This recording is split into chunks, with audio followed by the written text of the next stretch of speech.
नमस्कार। आज बात करते हैं भारत के पिछले 70 सालों के उस कमाल के सफ़र की। एक ऐसा सफ़र जिसमें साइंस और टेक्नोलॉजी ने न सिर्फ देश को आगे बढ़ाया बल्कि उसकी पूरी की पूरी कहानी ही बदल कर रख दी।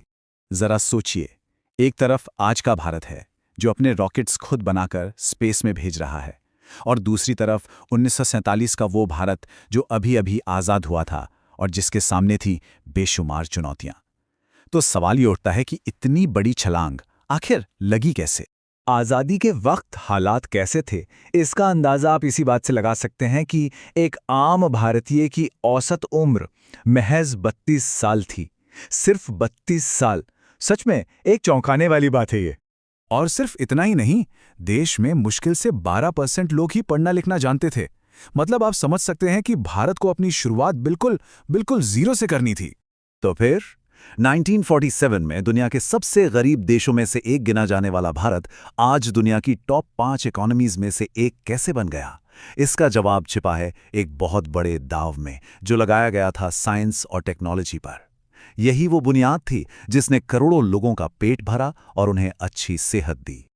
तो सबसे पहले बात करते हैं उस दौर की जब आज़ादी के बाद भारत के सामने सबसे बड़ी, सबसे पहली चुनौती थी अपने करोड़ों लोगों का पेट भरना। और इस चुनौती का जवाब मिला 1970 के दशक में, हरित क्रांति के रूप में। इसी क्रांति ने देश को अनाज के मामले में आत्मनिर्भर बनाया और अकाल का जो डर हमेशा बना रहता था, उसे खत्म कर दिया। इसके बाद आई श्वेत क्रांति, एक ऐसा आंदोलन जिसने भारत को दुनिया का सबसे बड़ा दूध उत्पादक देश बना दिया। और इस पूरी कहानी का हीरो था एक कोऑपरेटिव जिसका नाम हम सब जानते हैं, अमूल। देखिए, अमूल की कहानी भी अपने आप में कमाल की है। इसकी शुरुआत हुई 1946 में एक छोटे से कोऑपरेटिव यूनियन से। फिर 1956 में एक नई डेयरी खुली गई ताकि जो एक्स्ट्रा दूध है उससे मक्खन और मिल्क पाउडर बनाया जा सके।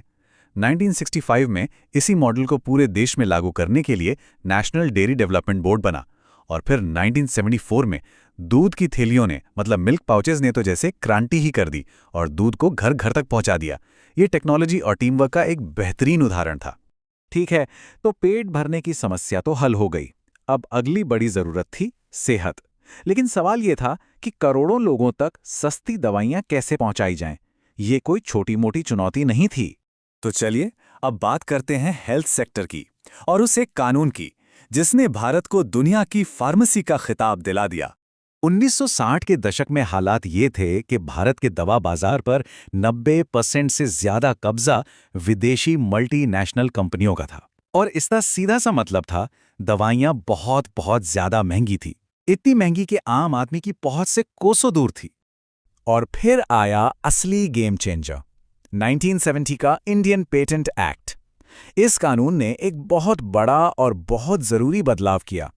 इसने प्रोडक्ट पेटेंट की जगह प्रोसेस पेटेंट को लागू कर दिया। अब इसका असर क्या हुआ? देखिए, पहला कदम यह था कि भारतीय कंपनियों को अब कानूनी तौर पर यह आज़ादी मिल गई कि वो किसी भी पेटेंटेड दवा को एक अलग तरीके से बनाकर बेच सकती थीं। इससे हुआ ये कि देश में सस्ती जेनेरिक दवाएं बनाने के लिए इनोवेशन की जैसे बाढ़ आ गई, और नतीजा, दवाइयों के दाम एकदम से नीचे आ गए।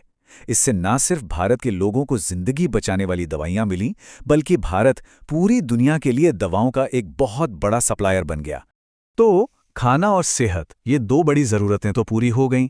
अब सवाल था कि आने वाले डिजिटल युग में भारत का भविष्य कैसा होगा। तो अब चलते हैं भारत की आईटी क्रांति की तरफ, और हम बात करेंगे उस कहानी की जिसके बारे में शायद बहुत से लोग नहीं जानते कि आखिर इसकी शुरुआत कहां से हुई। देखिए, ये सब कुछ रातों रात नहीं हो गया। इसकी नींव तो 1950 के दशक में ही पड़ गई थी, जब टिफ्रैक जैसे भारत के अपने डिजिटल कंप्यूटर बनाए गए थे। फिर 1966 में भाभा कमेटी ने एक 10 साल का पूरा प्लान बनाया कि कैसे इलेक्ट्रॉनिक्स में आत्मनिर्भर बना जाए। और 1968 में प्रोफेसर वी राजा रमन की किताबों ने प्रोग्रामर्स की पूरी पीढ़ी को तैयार कर दिया। ये वो बीज थे जिनसे भविष्य का आईटी सुपर पावर खड़ा होना था। लेकिन इनोवेशन सिर्फ बड़े बड़े रिसर्च इंस्टीट्यूट में ही नहीं हो रहा था। 70 के दशक में दो डिप्लोमा स्टूडेंट्स थे, अरविंद पटेल और धीरजलाल कोठिया। उन्होंने डायमंड इंडस्ट्री में एक बहुत बड़ी प्रॉब्लम देखी और उसे हल करने की ठान ली। प्रॉब्लम क्या थी? जो लेज़र कटिंग मशीनें बाहर से आती थीं वो एक तो बहुत महंगी थीं, दूसरा वो भारत के हालात के हिसाब से बनी ही नहीं थीं और उनकी मरम्मत करना तो लगभग नामुमकिन था। तो इन स्टूडेंट्स ने क्या किया? उन्होंने फैसला किया कि वो अपनी खुद की मशीन बनाएंगे, एक ऐसी मशीन जो भारत के लिए भारत में बनी हो।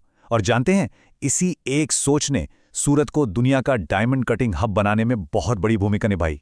तो इन सारी कहानियों को अगर हम जोड़कर देखें तो एक बात साफ नजर आती है, और वो है जुगाड़, या कहें कि देसी सरलता और एक साइंटिफिक सोच की ताकत।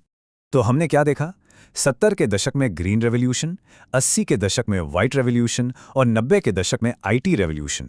इन 3 बड़ी क्रांतियों ने मिलकर भारत को अभाव से निकालकर आत्मनिर्भरता की राह पर डाल दिया। और ये समझना भी जरूरी है कि इन सब का मकसद सिर्फ टेक्नोलॉजी बनाना नहीं था, जैसा कि ये कोट बताता है। असली मकसद था समाज में एक ऐसी सोच पैदा करना जो अलग हो, क्रिएटिव हो।